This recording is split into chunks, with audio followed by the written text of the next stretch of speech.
යටගිය දවස බරණැස් නුවර බ්‍රහ්මදත්ත නම් රජ්ජුරු කෙනෙකුන් රාජ්‍යය කරන සමයයි. අප මහබෝසතානෝ සාත්තු නායක ලෙස 500ක් ගෙලින් බඩු පටවාගෙන නැගෙනහිරින් බසනාහිරට වෙළඳාම සඳහා යාමට සූදානම් වෙති. හා ඉක්මන් කරොත් හොදා. මේ බදු ටිකත් ඉක්මනින් පටව ගනිල්ලා. එහෙනම් අපි යන්න පිටත් වෙමු. මහ වනයට ආසන්නව සිටින බෝසතානෝ තම සගයන් වන මනුෂ්‍යයන් රැස් කරවා උපදෙසක් දෙති. පොඩ්ඩක් මෙහෙට වරෙල්ලා. උබලට යමක් කියන්න තියෙනවමට. මේ වනයෙහි විෂවෘක්ෂයෝ ඇත. එසේ හෙයින් මාගෙන් නොවසා තොපි මෙහි ඇති පල නොකවූ. පිරිස බෝසතාණන්ගේ අවවාද අසා සිපිති. මනුෂ්‍යයෝ වනය පසු කරති. ආරණ්‍යය දොරටුව අසල කිම්පක්ක නම් වූ ඒක් විෂවෘක්ෂයක් පලවල බරට නැමී ඇති අයුරු ඔවුන් දකී.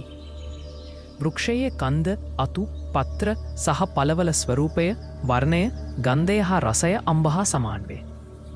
ඉහිසාතරින් සමහර දෙනෙක් පලවල වර්ණය, ගන්ධය හා රසය නිසා එයට ගිජු වී මෙය අම්බ පලයක්ය යන සිතුවිල්ලෙන් ඒවා අනුභව කරති.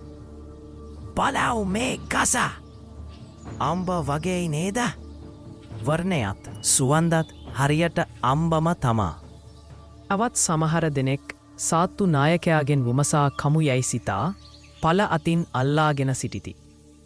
මහබෝස්ථානෝ එම ස්ථානයට පැමිණෙති.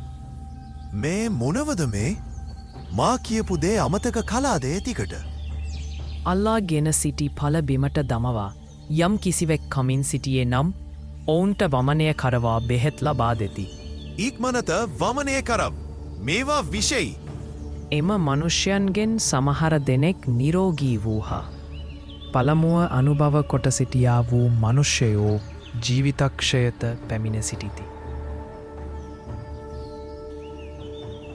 බෝසතානෝ සහ නිරෝගී වූ පිරිස ශෝකයන් ඔවුන් දෙස බලති.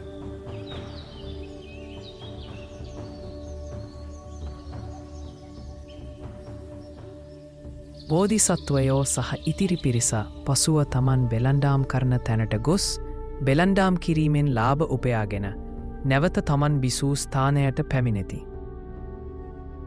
අසුව බෝසතානෝ දානමානාදී පින්කම් කරමින් ජීවත්ව සිට කර්මයට අනුව මිය පරලොව ගියෝය.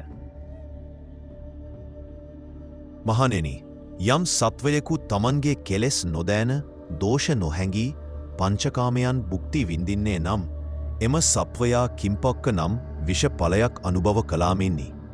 ඔහු නරකාදී සතර අපායෙහි උපදිමින් මහා දුක් විඳිනු ඇති.